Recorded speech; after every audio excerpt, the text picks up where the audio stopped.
talk, you can leave them in the chat box. If you want to remain anonymous, you can message one of the moderators, and we'll be sure to ask them at the end of the talk. Today's talk is one that I've been excited for way before we even contacted our speaker. And the speaker is someone that I greatly admire, and I'm very excited to introduce, but I will leave that task to Ahad.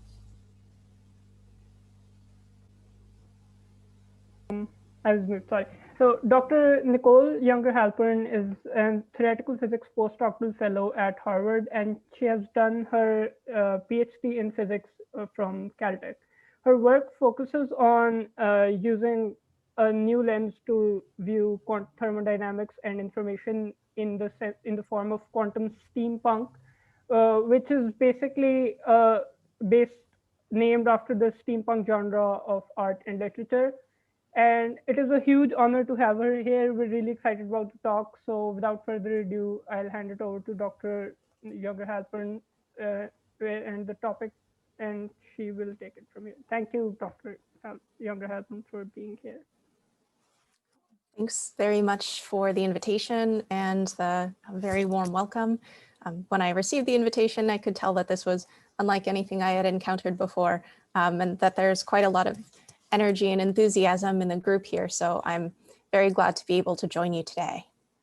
I'm going to be talking about my favorite not quite probability distribution, but I'll start with probabilities. I personally am very fond of probability distributions. How come? Because they describe a lot of stuff. For example, I'm in the Boston area, and the dominant weather in the Boston area on any given day, as you can see from the icons here, is very random. We can model it with a random variable that we could call X. So if the dominant weather is rainy, then we could associate that with a value X1. If it's sunny, we could associate that with a value X2, and so on for the very, very many different weather patterns we see in the Boston area. There's some probability that on any given day, the dominant weather will be rainy, P1, some probability P2 that the dominant weather will be sunny, and so on. Another example comes to us from classical statistical mechanics. We often think about some system like a gas in a box that has Avogadro's number of particles.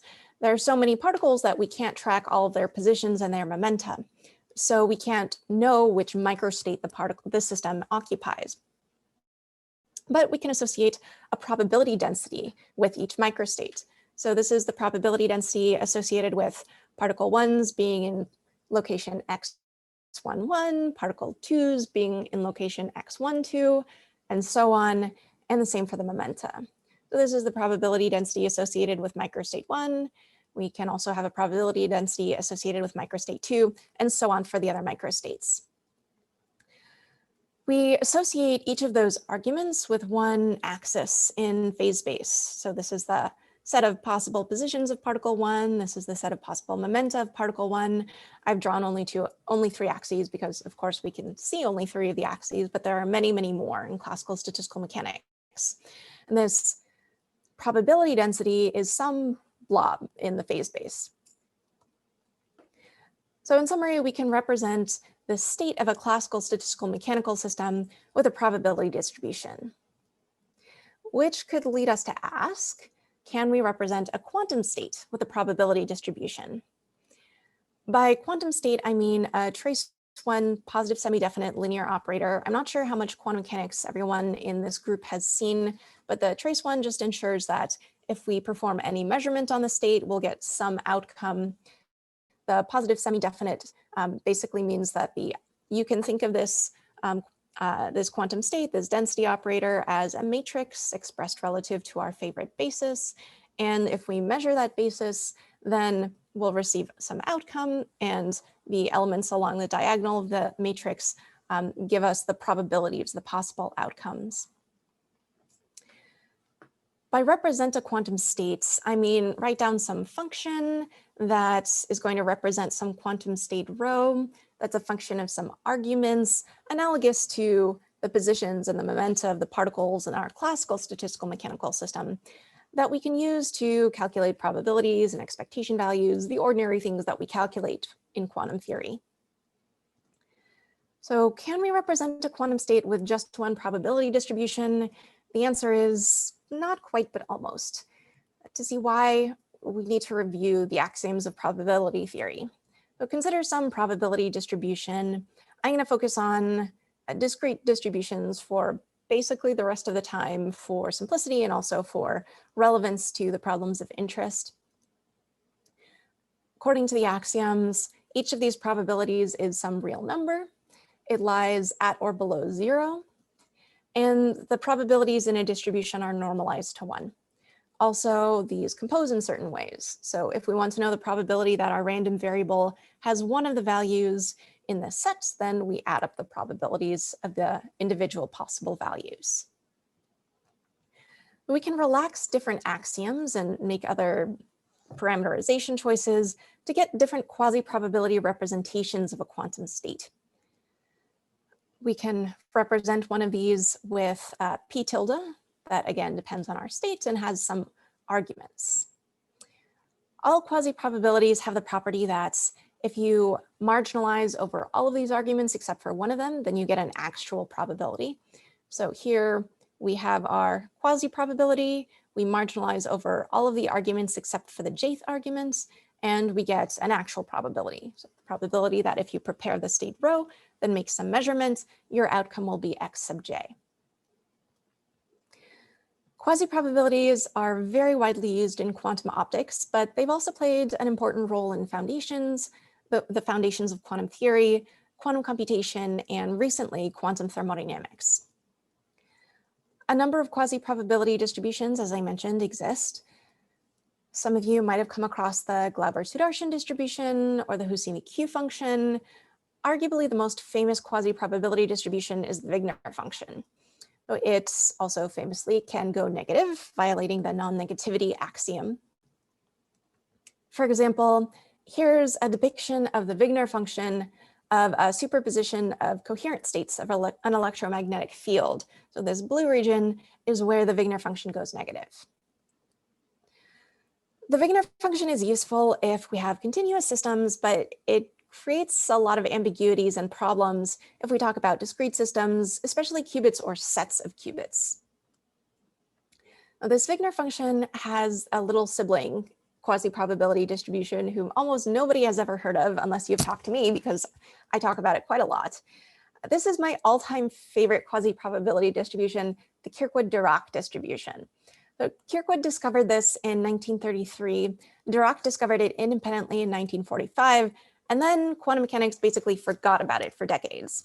But it's recently been experiencing a renaissance. It has some great properties. It's defined straightforwardly both for continuous systems and for discrete systems of many different Hilbert space dimensionalities. It has a number of other nice mathematical properties that I'll talk about later. And as I mentioned, recently it's experienced something of a revival, so it's been found recently to have applications in many different areas of quantum physics. Also, I appreciate that it has kind of a complicated name. I can commiserate since Yunger Halpern confuses a lot of people all the time. But here's where I'd like to go in the rest of the talk. First, I'll motivate the definition of this quasi-probability and then present the definition. And I'll talk about some of the mathematical properties I like. Then I'll show an example use of this quasi-probability. We can use it to show that in a certain protocol in metrology, when you're trying to estimate some parameter, this protocol offers a non-classical advantage, and we can prove that using this quasi-probability distribution. Then I'll step back a little and mention some of the other many applications this quasi-probability has had in quantum theory recently. And then I'll talk about opportunities for future work. How might we come to construct this Kirkwood-Dirac quasi-probability? There are a number of different routes to its definition, but this is one that makes physical sense to me. Suppose that we're performing a quantum protocol that is extended in time. At time 0, we prepare some initial pure state 𝑖. Suppose that the system has some observable f with this eigendecomposition that we measure at a later time t double prime, and we obtain some outcome 𝑓. The system might have another observable, A, that fails to commute with F, and of which 𝑖 is not an eigenstate. We might be interested in the observable at a time t prime. And we can ask, Given that we prepared little I, and that at the end of our experiment, our measurement yielded little f, which is the value most reasonably attributable to A at time t retrodictively? So we're sort of predicting about the past, about maybe a measurement that we didn't make. We sort of want to take this initial information and propagate it forward in time with some unitary to time t prime, and take the information about our final measurement, f, and propagate it backward in time with another unitary to time t prime. Then we want something sort of like an expectation value of A, but a funny lopsided expectation value. By the way, from now on, I'll change my notation a bit. I'll absorb this U into the I so that I don't have to keep writing this U every time I write the I. And I'll absorb this U dagger into this F analogously. We can write down an expression that looks like a reasonable guess at what value we should attribute to that operator A retrodictively. It should be some combination of the eigenvalues of A. We might weight the eigenvalues with something like a conditional probability that tells us the probability that if we prepared little I and our outcome yielded little f, then little a is the value most reasonably attributable to big A. Actually, it turns out that it's useful to put here a conditional quasi-probability, according to a metric I can talk about later in comparisons with specially structured experiments. We can also construct a best guess for the form of this conditional quasi-probability. Again, we're interested in an initial state I and a final state F, and the sort of probability, but quasi-probability, that little a was the value most reasonably attributable to big A in between these two events. So we have here something like a quantum probability amplitude. We should also divide by this factor in the spirit of Bayes' theorem. Bayes' theorem tells us how we can update a probability distribution based on information that we've obtained. By the end of our experiment, we've obtained the information that upon preparing the state little I, our measurement yielded little f. So we should do a sort of Bayesian update by dividing by this factor. Also, the operator A is an observable. It's Hermitian. All of its eigenvalues are real. So the value most reasonably attributable to big A should be some real number. Each of these probability amplitudes is not necessarily a real number, so we should put a real function out front. We are free to multiply this fraction by 1. We can distribute out the factors. Now we have an actual probability at the bottom, so this looks even more like a Bayesian update. The probability that if we prepared little I and measured little f, or measured big F, the outcome would be little f. And now, since the probability is real, the only not necessarily real factor is the numerator. So we can move the real function into the numerator. This numerator is yet another quasi-probability distribution. It's called the Terlecki-Margenau-Hill quasi-probability, which has an even worse name. But its complex generalization is the Kirkwood-Dirac quasi-probability. So let me write that out on its own. Again, we're thinking about some Hilbert space that is spanned by bases A and F. And I'm going to choose for these bases to have the property such that if you take any element of the first basis and take its inner product with the second basis, you'll never get 0. This is for the sake of an application to physics that I'll mention later. Here's our definition of the quasi-probability. We can rewrite it as a trace. I have, under the protection of the trace, taken this Dirac bra and moved it over to the right-hand side. This state that we prepared is a pure state, but according to the rules of quantum theory, we are allowed to prepare mixed states as well. So let's generalize our formalism. Let's prepare instead some state, quantum state rho that could be pure or mixed, depending on these probabilities P sub I that weight these possible states I, possible pure states I. So here is our generalized definition of the Kirkwood-Dirac distribution. Here are some of my favorite properties of the Kirkwood-Dirac distribution. First, it can have negative values like the Wigner function. If you want an example, then you can check out this paper. There are a whole lot of examples in the appendix that show how this distribution can act in different ways in different contexts. So this isn't going to be worth going through in this talk because I have a lot of other examples to show. For example, this quasi-probability can have negative values, unlike the Wigner function. So this quasi-probability has an extra degree of freedom relative to the Wigner function. Here's another example from this paper that I'll do out more in full. Consider 1 qubit. Suppose that we choose for our F and A bases to be the eigenbases of the Pauli Z and X operators. And suppose that we choose for our initial state to be an eigenstate of the sigma Y operator, the Pauli Y operator. Then our Kirkwood-Dirac distribution looks like this. So along the top, we have arranged the possible eigenvalues of sigma Z, the possible eigenstates of sigma Z, since those are playing the role of the A basis. This is the eigenstate associated with a +1 eigenvalue. This is the eigenstate associated with a -1 eigenvalue.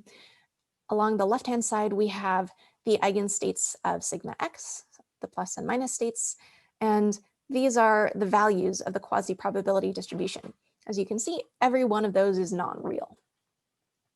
The physical significance of the complex part of this, the imaginary part of this distribution is related to how if you measure A, then you disturb F. These negative and non-real values of the quasi-probability we call non-classical values because they're values that are not accessible to the probability distribution that represents a classical statistical mechanical system. These quasi-probabilities are useful, as we'll talk about a little bit more later, partially because they can completely represent an operator. So suppose that we have some quantum state rho, and we want a useful decomposition of it for the sake of, say, performing a certain type of quantum state tomography, which is a set of measurements that we can use to figure out what quantum state we've prepared if we've prepared it with imperfect machinery. We are free to multiply each side by the identity operator. Let the left-hand identity be a resolution of unity in the A eigenbasis. Let the right-hand resolution of unity be in the F the F basis. We can take these factors and rearrange them. I'm going to pull these two sums out front. The central factor with the A here, the rho here, and the F here form a complex coefficient. We're left with this A and this F as an operator out to the side. These operators in different terms in the sum can have different norms. We might want to normalize them all so that they have the same size. So let's multiply and divide by the trace of this operator. Multiply and divide by 1, or multiply by just 1. We are allowed to do that because we know that this fraction does not diverge because we, in our definition, assumed that this inner product does not equal 0. So that's why I put that into the definition a little while ago.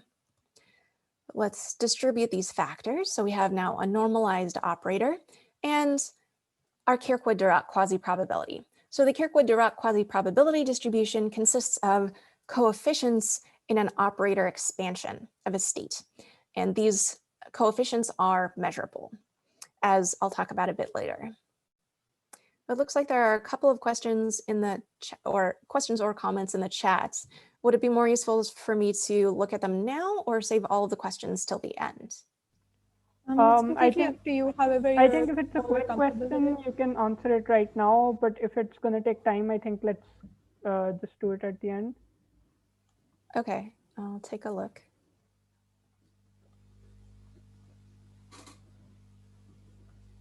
The one question is about when, it seems to be when one quasi-probability is more useful than another. I can talk about that at the end. That could take a little bit longer. Which type of Hilbert space are you considering? Are you considering an L2 space? You can think of it like that.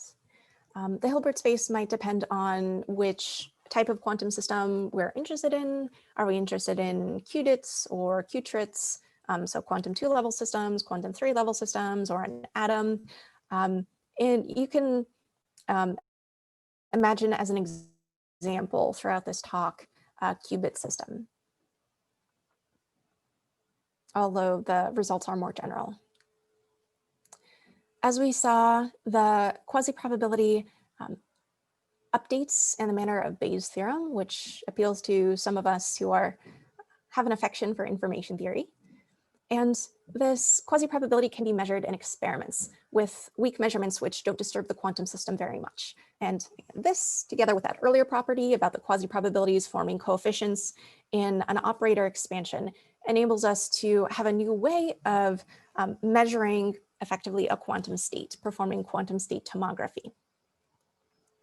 Finally, suppose that the F basis and the A basis are eigenbases of observables F and A that commute with each other.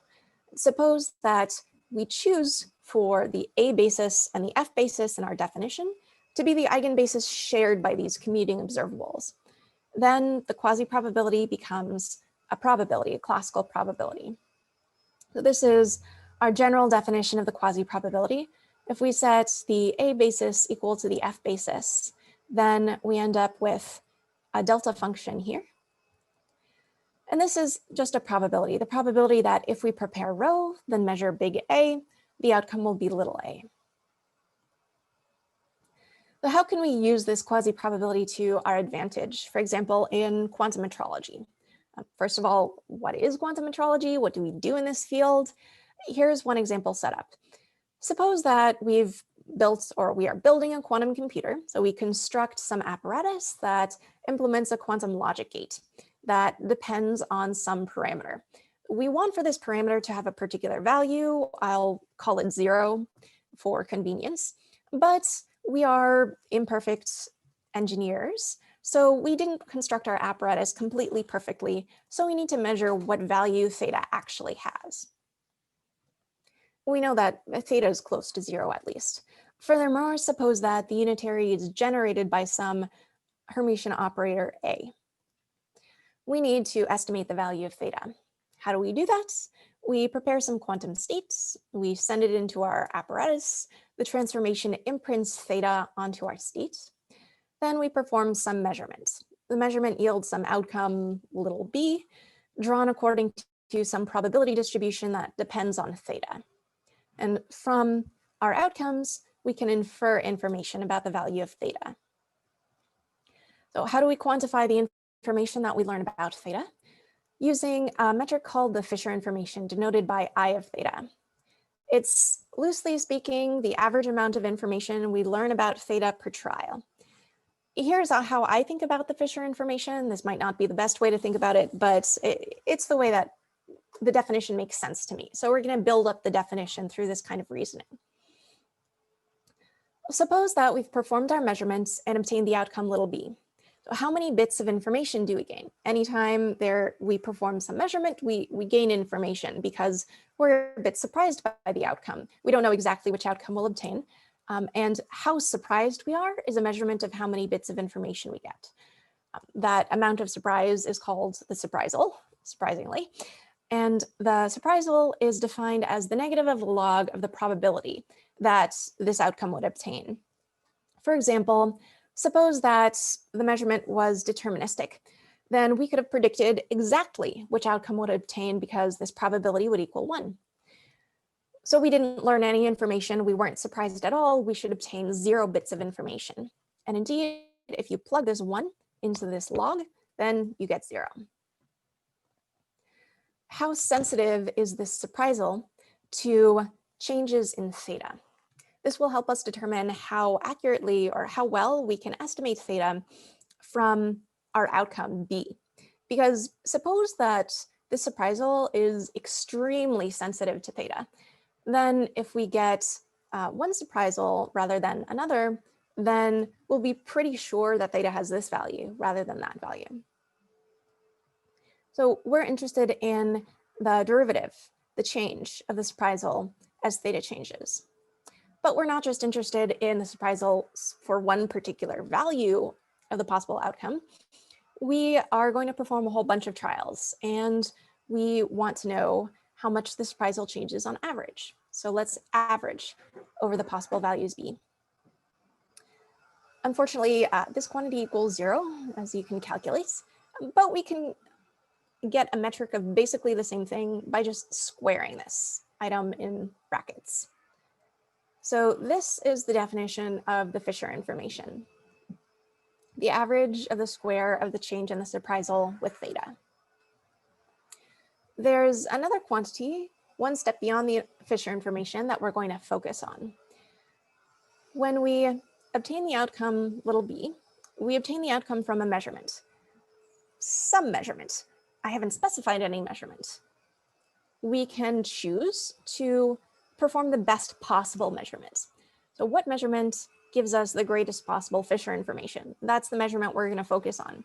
Interestingly, we can do our calculations without actually identifying that measurement.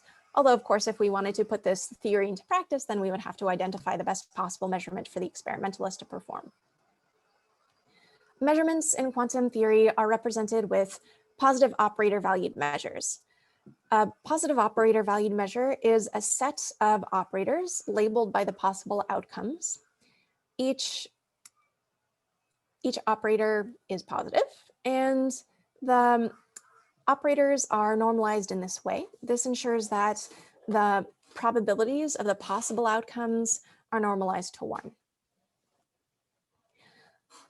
Let's take our probability, which depended on the possible outcome and on the parameter, and also make it depend on our measurement.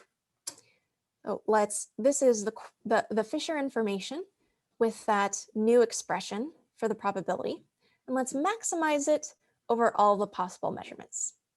This is called the quantum Fisher information, and that's what we're going to focus on. Now I'm going to make a couple of assumptions. First, I'll assume that our input state is pure. This is because we want to learn about theta. We need all the information we can get. If rho is not pure, it's mixed, which means that the system we're sending into our experiment shares entanglement with some other system which we might not have control over. If our system of interest is entangled with another system, our system has spilled information to the other system, and we want all the information we can get. So we don't want any of that spilling to happen. This rho I'm going to denote by psi, and once the parameter has been imprinted on the state, I'll denote the pure state by psi theta. We can calculate the quantum Fisher information of our pure states on which theta has been imprinted. But here's the formula. Don't worry about the form of the formula. It's not going to be of much interest to us, but I want to show you that we can calculate the quantum Fisher information of this pure state, and the formula is reasonable. Also, I'm going to assume that the generator of the transformation isn't completely degenerate, and the reason comes from the next slide. How large can the quantum Fisher information become? We can reason our way to an answer by imagining some possible experiments we might perform. Suppose that we try inputting into our experiment an A eigenstate. Then our transformation will imprint theta on the state only in a global phase. So U acts on the state via this exponential, which leaves just a global phase, which we can't detect directly according to quantum theory. We can detect relative phases. So we want for theta to appear in a relative phase that is, in some sense, sort of as big as possible so that we can pick up on the theta easily. Instead, let's try sending in a superposition of an eigenstate associated with the least eigenvalue of A and an eigenstate associated with the greatest eigenvalue. This transforms into this state, which has one phase here and one phase here. Let's take this phase and pull it out front of the state. Then here is our relative phase. And here is the greatest possible difference you could get to multiply theta, because it's the greatest eigenvalue of A minus the least eigenvalue of A. So we have, in a sense, the sort of biggest relative phase possible, which gives us our best possible shot at detecting theta. You can substitute this pure state into our formula from the earlier slide for the quantum Fisher information of a pure state. You'll find that the quantum Fisher information, which this turns out to be the best possible state you can use. So the quantum Fisher information you can get from any input state is upper bounded by 4 times this eigenvalue difference squared, which is the variance of the observable A in our state. So the variance of A is the greatest possible quantum Fisher information obtainable about theta from our experiment. But that isn't the only experiment we can perform. We can add an extra step, a post-selection. A post-selection involves throwing away some of our trials, throwing away some of our data. I'll shortly give a justification for why we would want to do that. Suppose that we send a pure state, psi, into our apparatus, which imprints theta on the states. Then we perform the post-selection. Well, at least in this experiment, that's when we perform the post-selection. We will perform an intermediate measurement of an observable F. In this case, F will be a projector. A projector has 2 eigenvalues, 0 and 1. So the projector squares to the identity. If the 0 outcome obtains, then we throw away the trial, we stop this current trial and start a new trial. If the 1 outcome obtains, we continue the trial. The state is projected onto some desirable subspace of the Hilbert space, which I'll label like this. And we perform our measurements, which gives us some outcome distributed according to some probability distribution. Why would we want to perform this post-selection? Here's one example reason. Suppose that our input system is a photon. Our measurements will be with a photodetector. Some photodetectors have dead times. They have to, after detecting a photon, take some time to reset before they can detect another photon. In our experiment, time might be of the essence, or time might be of the essence in this particular case. We might not want to wait for the photodetector to reset. So we should get rid of the photons that aren't worth detecting. When we perform a post-selection, the amount of information that we get from our final measurement is the post-selected quantum Fisher information. It's, again, loosely speaking, the average information we gain about the parameter from the final measurement. The post-selection has some probability of succeeding, of yielding a 1. That's this probability. If the post-selection succeeds, then the state is updated. We have our earlier states projected and normalized. We can substitute this pure state into our formula that we saw earlier for the quantum Fisher information of a pure state. And we get this formula. Also, don't worry about the form of this formula. It won't concern us very much. We'll obtain another form that will be more useful. Post-selection can increase the quantum Fisher information. And here's a really simple example that explains why. Suppose that our input system is a star, either a blue star or a red star. And our rotation rotates the stars through the angle theta if the stars are blue, but does nothing to the red stars. Our measurement, our final measurement, is of how far the star has rotated. If we send in a blue star, it will undergo a rotation and we'll learn the value of theta. If we send in a red star, then nothing happens to it and we get no information. So we might as well put in a post-selection that measures the color of the star. If the star is red, it's thrown into the trash, the trial is begun again. If the star is blue, the final measurement happens.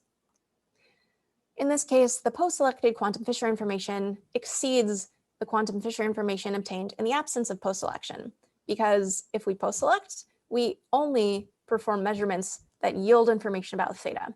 If we don't post-select, our final measurement in any given trial might yield information and might yield no information.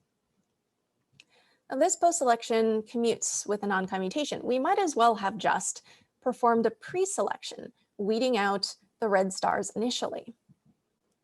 We can ask, does a post-selection only ever let us do as well as a pre-selection? And what about if the processes do not commute with each other? Those two questions were addressed in this paper. The first question we can address with this first theorem. Suppose that the generator of the rotation, A, commutes with the post-selection projector, F. Then the post-selected quantum Fisher information is no better than the quantum Fisher information you'd get with no post-selection just by creating the best possible preparation. Here's a sketch of the proof. The first step involves generalizing that Kirkwood-Dirac quasi-probability. And as you might expect, this is my favorite step because it depends so crucially on the quasi-probability. That generalization was actually performed in this earlier paper when we were thinking about quantum chaos. Here's the definition that we saw for the Kirkwood-Dirac quasi-probability. It contains two outer products, and we said, let's put in as many outer products as we please. But let's not put in outer products irresponsibly. Let's just put in the outer products that are motivated by the physics of the problem. So we, in the metrology context, defined an extended Kirkwood-Dirac quasi-probability motivated by our physics. This has three outer products, A, F, A prime. A and A prime are both elements of the eigenbasis of the operator big A.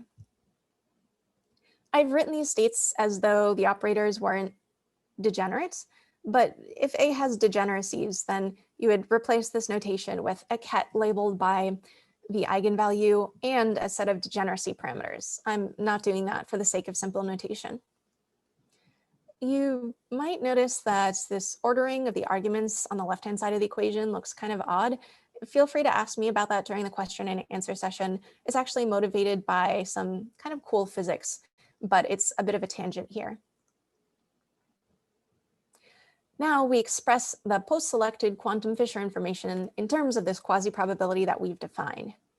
Here's the quantum Fisher information that you obtain in the presence of post-selection. We saw this expression earlier. You can re-express it in terms of this quasi-probability. Now, suppose, as in our theorem, that the generator A commutes with the post-selection projector F. They will share an eigenbasis. Let's choose for the eigenbasis to be each of the bases in our quasi-probabilities definition. The quasi-probability becomes a probability, as we talked about when discussing properties of the Kirkwood-Dirac distribution. We can use properties of ordinary probabilities to upper bound the quantum Fisher information. We find that the quantum Fisher information is upper bounded by the variance of A, which is the greatest possible quantum Fisher information achievable without post-selection. We conclude that if you post-select, then if those operators commute with each other, then you can do no better than in the absence of post-selection. But what if the operators don't commute? Well, we know that the quantum Fisher information can exceed the quantum Fisher information obtainable in the absence of post-selection. You can show that. So if the post-selected quantum Fisher information is greater than the greatest possible quantum Fisher information obtainable without post-selection, it's because the quasi-probability distribution has non-classical negative values, which means that it's because of non-commutation. Non-commutation is a key feature of quantum theory. So we could say that this non-commutation provides a non-classical advantage on anomalously high post-selected quantum Fisher information in metrology, as revealed by my all-time favorite quasi-probability distribution. You might object at this point. We have only some probability PPS of having the post-selection succeed. That post-selection probability might be low. So waiting for a post-selection that's successful could take a long time and would be really obnoxious. So we wouldn't really get much of a benefit from this greater post-selected quantum Fisher information. Here's a way to deal with that problem. Every operation in an experiment has a cost. In some cases, the final measurement could cost the most. we already saw the example of photodetectors that have saturation times, or saturation limits that lead to dead times. So what really matters to an experimentalist is the information obtained per unit cost. So how much information do we obtain about theta from n trials divided by the cost of n trials? The information obtained, of course, depends on the number of trials, also the probability that the post-selection succeeds, so we perform the final measurement, and the average information we obtain from that final measurement. The cost of n trials is proportional to the number of trials again, and depends on the sum of the costs of all of the steps in the experiment. The preparation procedure has a cost, so does the post-selection, and so does the measurement if it succeeds, or if the post-selection succeeds. In some cases, the cost of the final measurement might exceed all the other costs, in which case we can approximately ignore these two terms. So we find that the information per unit cost is approximately this numerator divided by this final term in the denominator. These factors cancel, and we find that the information per unit cost doesn't depend on how infrequently the post-selection succeeds. So you can still gain in information per unit cost by performing post-selection, even if the post-selection probability is low. This theory is being tested and elaborated on in a photonic experiment in the lab of Ephraim Steinberg at the University of Toronto. Here's a very brief sketch of the experiment. They send in a photon that has a horizontal polarization. I'll denote the horizontal polarization with a 0 and the vertical polarization with a 1. The apparatus depends on theta like this and performs the equivalent of a sigma x for this basis. So the output state of this transformation is a superposition of horizontally polarized and vertically polarized. The post-selection is a little bit different than the post-selection that I just described. If the, so some part of the amplitude of the photon might be in the 0 states. If it is, then with a very low probability, r much less than 1, the photon is transmitted, the trial is continued, and the final measurement is performed. Also, if the photon is vertically polarized, then the trial is definitely continued. That final measurement is of the horizontal and vertical basis. So stay tuned, the paper should come out next month. So what I've talked about might lead to a few questions that you could be wondering about. So here are some quick answers to common questions, or questions that might or might not be common, but could be turned up by what we just discussed.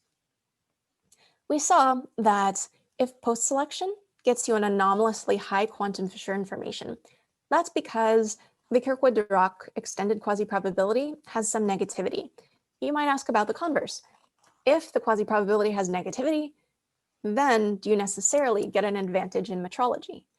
The answer, somewhat unfortunately, is no, but there's a particular measure of the amount of negativity. There are many different ways you could quantify the negativity. There's a particular measure of the negativity that is proportional to the post-selective advantage.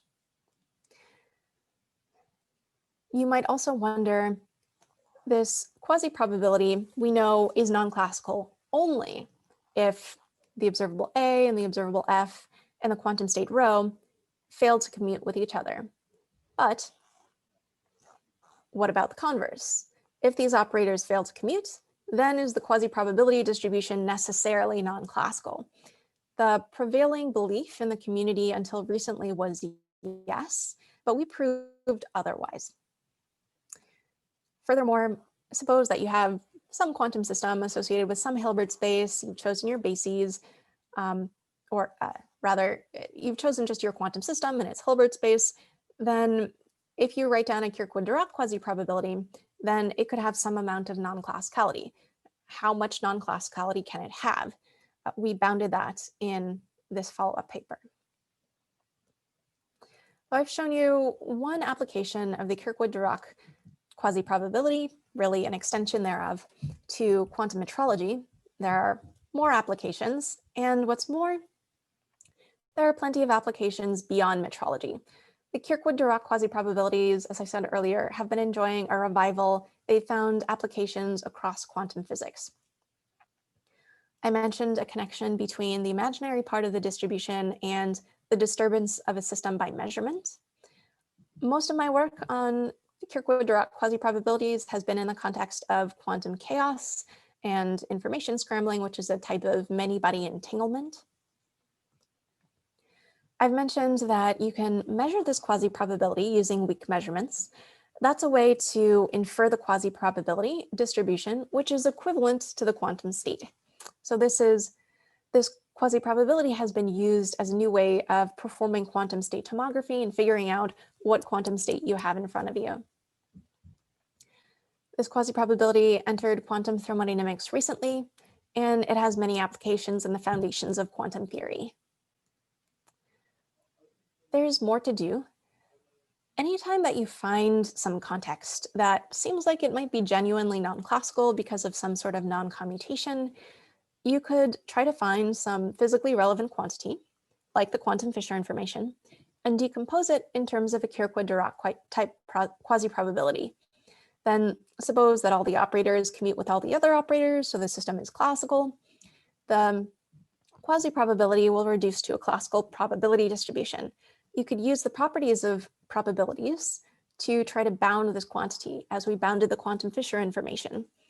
Then suppose that the operators don't commute with each other. You might be able to violate the bound. That's an algorithm that we went through in the context of metrology. We went through a somewhat similar algorithm with a few differences in the context of quantum chaos, and the possible applications of this algorithm could be to error correction or figuring out which quantum computations are truly difficult to perform on classical computers and which aren't. In summary, we talked about quasi-probabilities that are probability distributions that can represent quantum states. We saw my favorite quasi-probability, the Kirkwood-Dirac quasi-probability distribution, which is very poorly known, but is increasingly having its profile raised. We saw how it's defined, one reason to define it like that, and some of its mathematical and physical properties.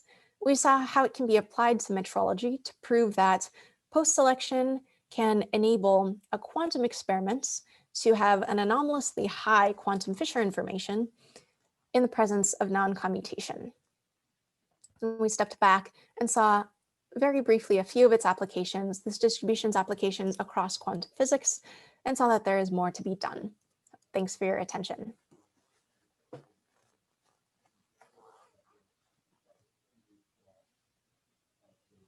Thank you so much. So if anyone has any questions, they can raise their hand and unmute and speak. Wait, or we need to do the picture fellow. Okay. Yeah. So before the question answer session begins, what we wanted to do was that if everyone could turn on their cameras for a second, we want to take a picture of everyone here. And like, obviously, if you're not comfortable with this being in on social media, you can turn your camera off or temporarily leave the talk. But otherwise, if everyone could turn their cameras on, we'd appreciate it.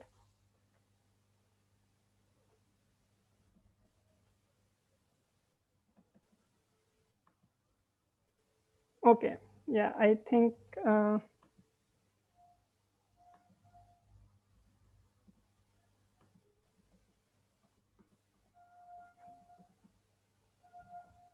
yeah, I think we can move on.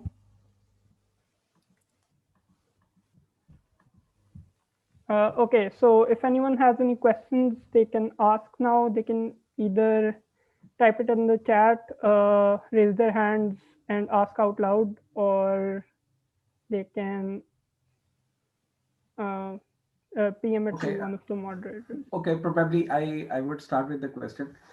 First of all, with your permission, first of all, I would like to thank you Nicole Yunger Halpern. It was a very wonderful talk. Thank you very And much. and the question is, okay, this is just a layman question because I know that the uh, quantum statistics people, they do use Hilbert spaces, but in mathematical point of view, I know that there are different kind of Hilbert spaces. Some are finite dimensional, some are infinite dimensional. And when you was using various techniques and you say you are going to pick some Hilbert space associated to this particular concept, and then the second thing mathematically which comes into my mind when I look physicists doing playing with the bra and kit operator, what you was using regarding to measuring the quantum state phase of a subatomic particle. So I just want to have an idea, how do you determine which kind of Hilbert space you are going to use and what should be the dimension of the Hilbert space? And secondly, what kind of inner products you are using. So regarding to the Hilbert spaces, one thing is quite clear that when you are talking about the Hilbert spaces, we are considering only the Hilbert basis, right? The basis with the orthonormality. And now you was using two different kind of Hilbert bases and applying a particular condition which was quite strict that the bracket operator should not result into zero. That meant inner product should not be zero. So how you come up to these kind of computing? I My all questions are completely from mathematical point of view, without taking care of what is happening in physics, the Uh, background physics. Okay. Dr. Imran is actually part of our math department. He's the new head of the department. So most of his perspective is from math, I think. Okay, well, thanks for the questions. Unfortunately, I'm not a mathematical physicist, so I basically use the formalism handed to me as opposed to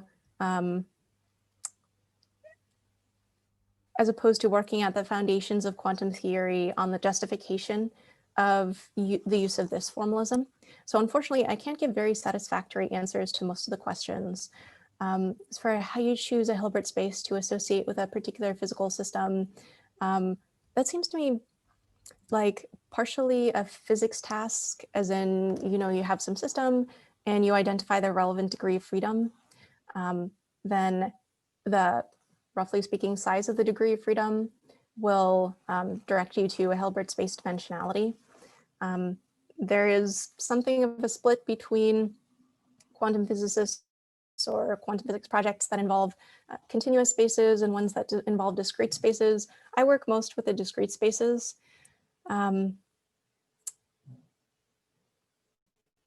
Yeah, unfortunately, I'm not a mathematical physicist, so I mainly use this formalism. At least, okay, so you mentioned some inner products. Yes, so each of the bases that I was referring to, the A basis and the F basis, implicitly is orthonormal, as you stated. And I realize that this might not be of comfort mathematically. At least physically, it's very easy to choose a basis that satisfies the condition that the inner product of A with F doesn't equal 0. But again, that's more of a physics matter.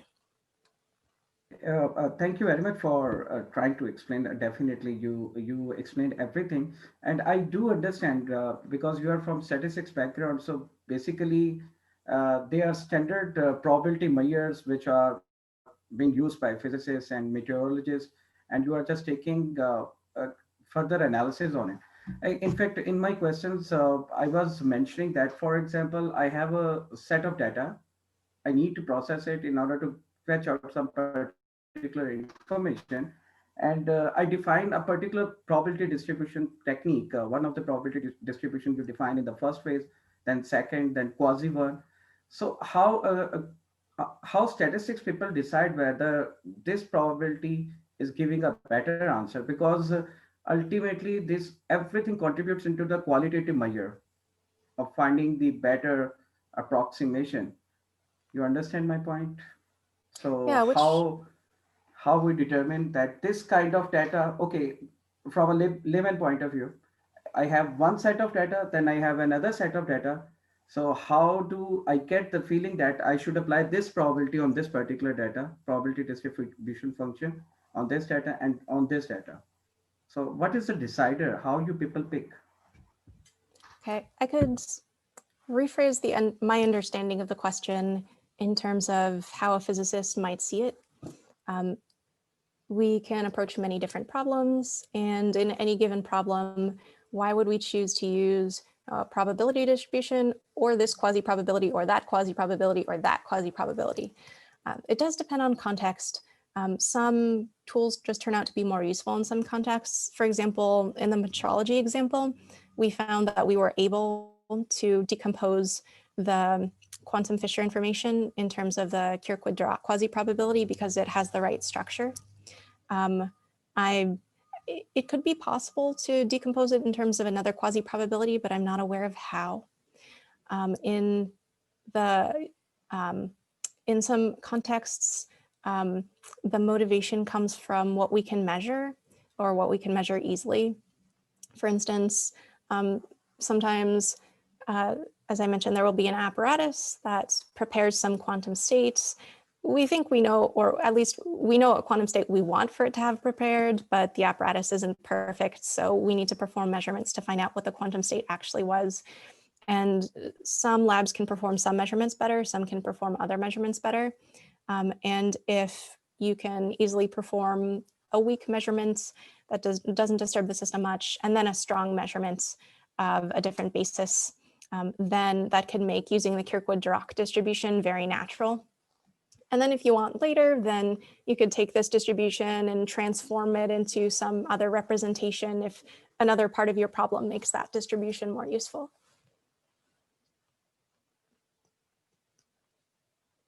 Thank you very much. Thank you.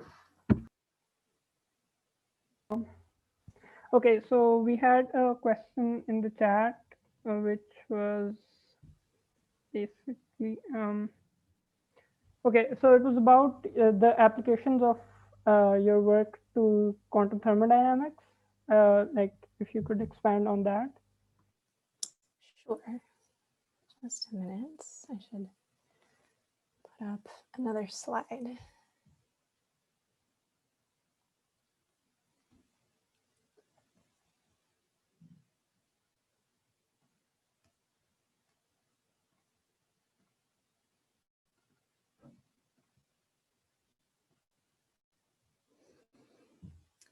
I actually first encountered the Kirkwood-Dirac quasi-probability because I was thinking about quantum thermodynamics. That was in this paper. There was a problem in yet another field, so many body physics, which lies at the intersection of atomic molecular and optical physics, condensed matter, and high energy physics. People were thinking about how quantum information spreads across a big system. So suppose that you have a whole bunch of particles, but they're still behaving in a quantum manner, so they're not interacting too much with their environment. And you encode a little bit of information in one of the particles, maybe by flipping. Suppose that we have a bunch of qubits, a bunch of spins, then we could poke one of the particles over here. Then you choose to poke in a particular way, and information about that poke can spread across the system through many-body entanglement. And this is related to chaos for some reasons I can explain if you're interested later. And there was a particular measure that was proposed to that could signal whether this little bit of information or little piece of information had spread across the system through many-body entanglement. The problem sounded to me, or the setting sounded to me rather similar to a setting in thermodynamics and quantum thermodynamics.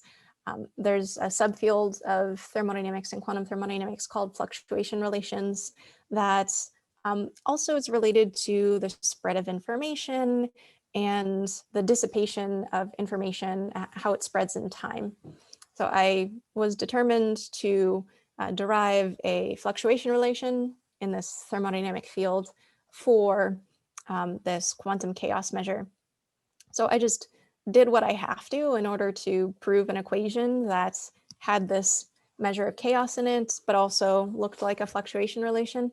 And I found along the way that I had to write down some funny looking thing that was not quite a probability, but could reduce to a probability in certain cases and looked like a quantum probability amplitude. So I asked, I had a hunch about someone who might know what this was. And I asked him and he said, oh, it looks like the Kirkwood-Dirac quasi-probability, which I had never heard of because it seemed extremely obscure.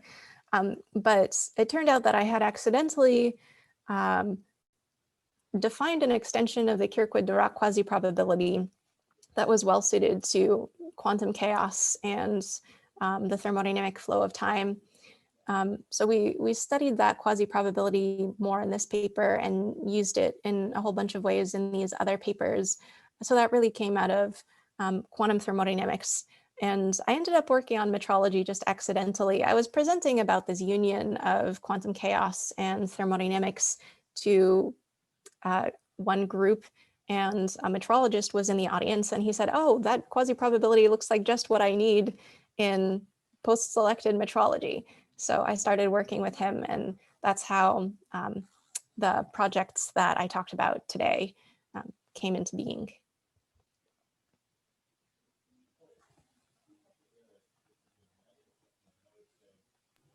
One thing, may you please propose a good text on which is covering this qubit stuff and quantification of which is being used in the quantum mechanics, or I should say quantum computing. A text on quantum computing? Yeah. Sure, I can write it into the chat for the authors. There's a textbook by Nielsen and Schwang. Probably if you Google those names, you can find it pretty easily. That's a very good book. Thank you. We do have a question in the chat.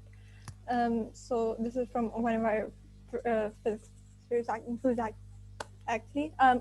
When you do post-selection, how do you find the operator F? Is there some simple way to do this? Why is F just a projection operator, but which projection operator? Can't it be some other operator? Sure, that's a good question. Let me find another slide.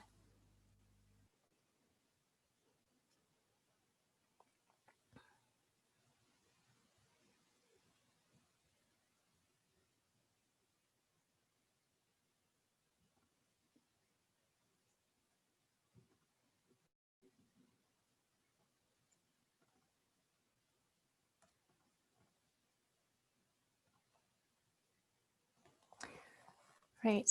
When I presented the main results, I presented them abstractly. So I didn't specify any particular states, any particular observable A, any particular post-selection projector F, or any particular measurement. So that was all totally abstract.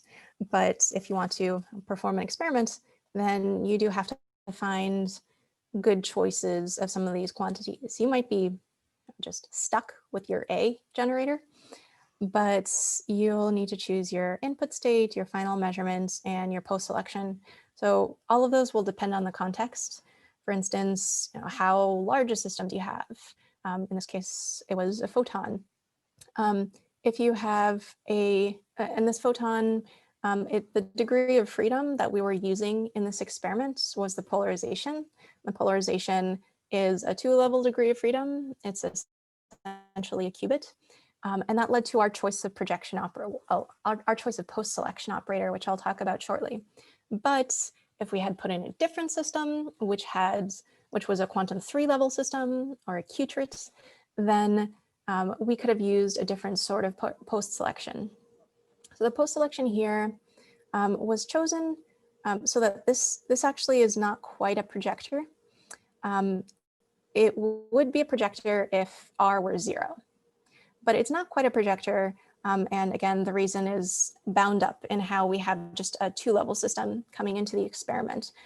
Basically, suppose that you have just a 2-level system going into your experiment. We know that to get a lot of information about theta, we want for the system to have ultimately at least 2 levels, because we said that we can get the most information about theta when our state involves a superposition of two different eigenstates of this transformation operator.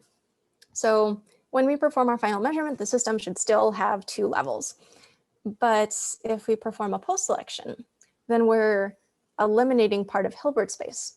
So if we, if we perform a projection, we are eliminating part of Hilbert space. So if we send a two-level system into our experiment, we can't afford to completely post-select away one of the dimensions of Hilbert space. And that's why we don't perform an actual post-selection. If we had a three-level system coming in, we could afford to post-select away one of the dimensions. But instead we have a more general operator. And why does the operator have this particular form? Well, suppose that you take this state and you calculate the probability of getting 0 from the final measurements and the probability of getting 1 from the final measurement. Remember, theta is close to 0 without loss of generality. We'll call the expected value 0, we're allowed to, because that's just how we set our origin of the real number line.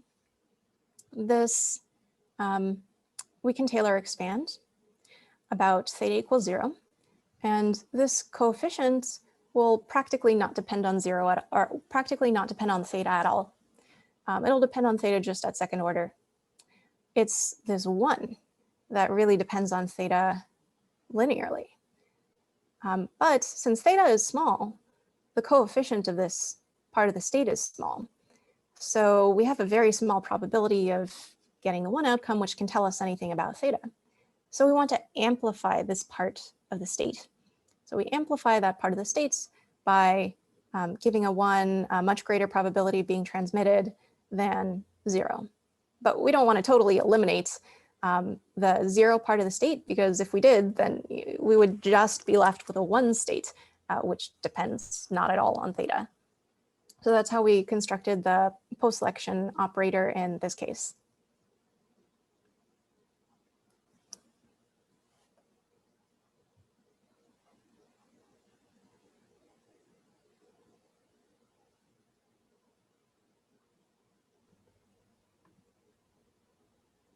As far as I know, so there's a question in the chat, is there a general way to construct the post-selection operator? I think there is a fairly general way to calculate the optimal measurements, final measurements, all the way at the end of the experiments.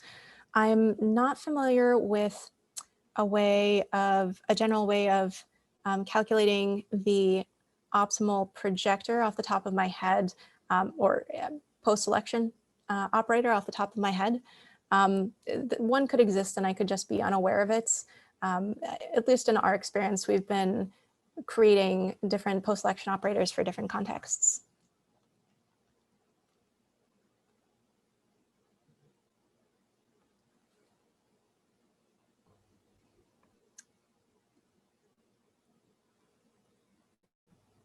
Does anyone have any more questions? I think there was one thing that you mentioned before was like that you said to ask in the QA was the order of the parameters inside F. You said that led to that was due to some interesting physics. Oh, let me see if your question is the one I think it is. I'll find the corresponding slide.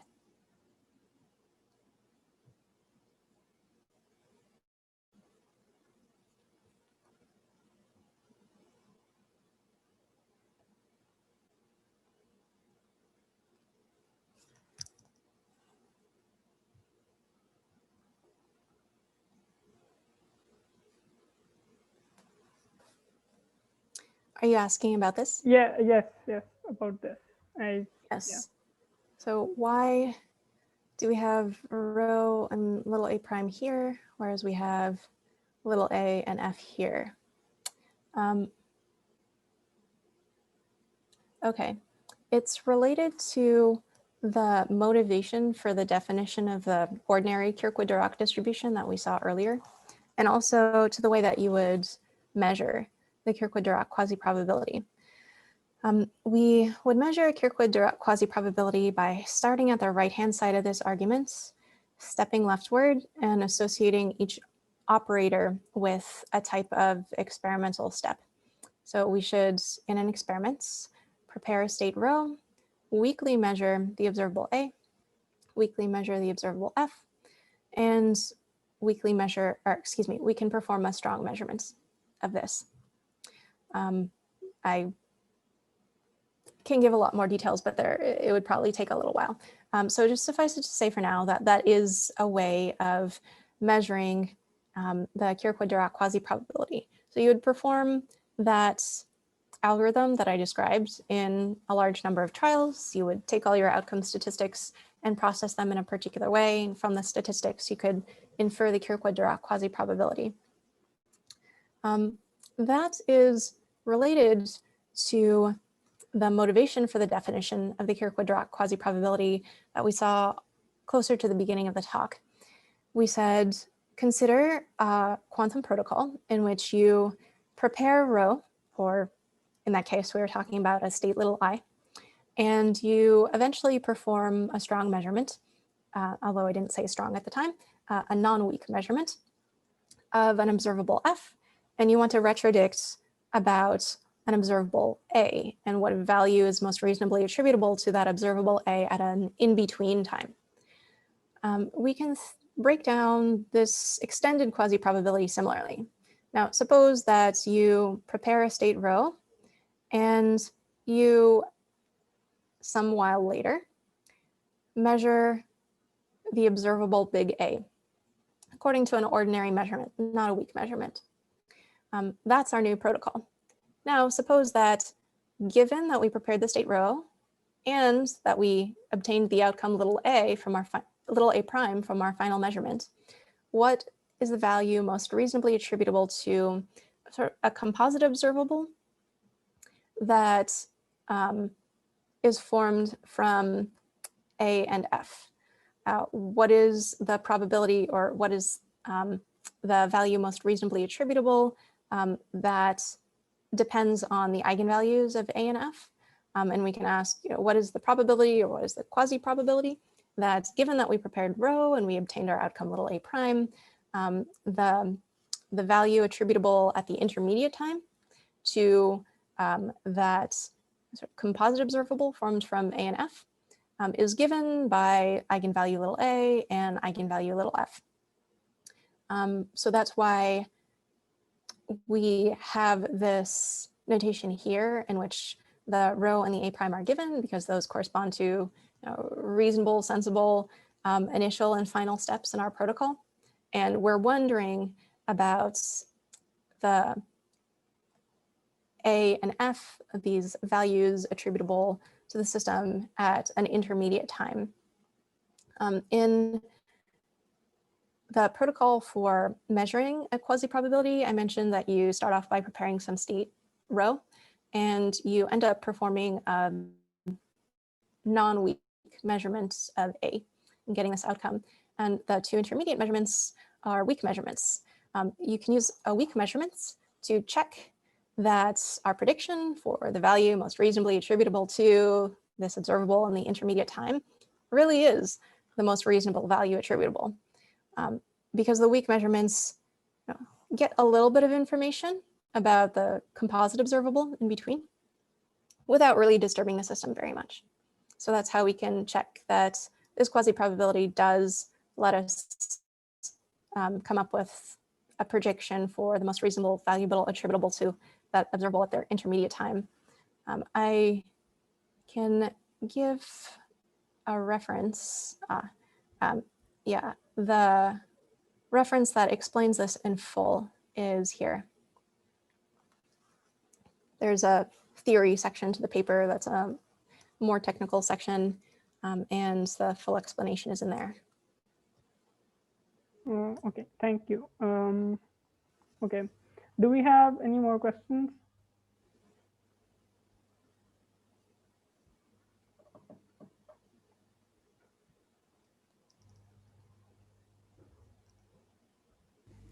Okay, so I might have a question that's probably naive. I don't know how well I understand this. But so you were talking about how post-selection helps increase the distribution, right? So it does make like the measurement easier, like it improves the experiment. But we can do the same thing with pre-selection, and pre-selection and post-selection both have their costs. So is that ever considered, could it ever happen that pre-selection has lesser of a cost and you could gain the same amount of advantage with a pre-selection as you would with like a post-selection? That's what we were wondering. We ended up proving not, as in as long as the generator A and the post-selection F fail to commute with each other. If they do commute with each other, then a pre-selection and a post-selection can get you the same benefits. But if those two operators don't commute with each other, then you can get even more quantum Fisher information from post-selection than you could from any pre-selection. Oh, okay. And again, if the final measurement is costly, then post-selection can still be worthwhile because the information per unit cost could still be low. Thank you.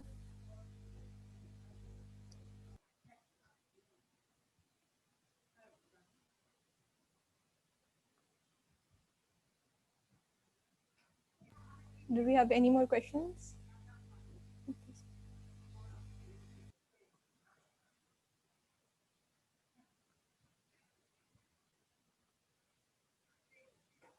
Okay, so like how do you physically perform a weak measurement? Like I get the concept in abstract, like you don't get the exact information, but like how do you perform it physically? Yeah, a quantum measurement of a system of interest just involves bringing in some other system, correlating them, and then looking at this system. When you look at this system, you get information about this system. And because of the correlation, you can infer about this system. We usually assume that the correlation is as strong as possible, that the two systems are maximally entangled, so we get all the information possible about the system of interest. But the correlation could be weak. You could have the correlation act, or have the correlating evolution act for a short time with a low energy. Then when you measure this system, you won't get so much information about this system because you haven't disturbed this system very much by causing it to interact very strongly with this system. Oh, okay. Yeah, I think, okay.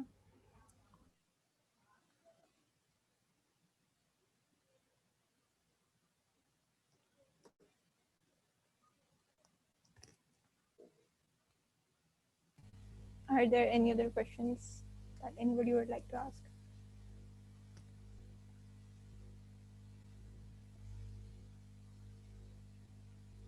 I think that might be it. I don't think there are any more questions. Just like to. I think let's wait a few minutes and see if anyone has questions. Otherwise, we can maybe. Actually, I'm afraid I should probably leave soon, but it's been great to have a quite extended conversation with you guys. There were a lot of good questions, and thank you again for hosting me. Thank you so much for coming and for giving such a wonderful talk and for spending so much time with us and with our questions. Thank you so much for attending. Thank you for having me over. We'll be in touch. Thank you. Okay, I think we should end the meeting. Thank you everyone for attending. Thank you, everyone.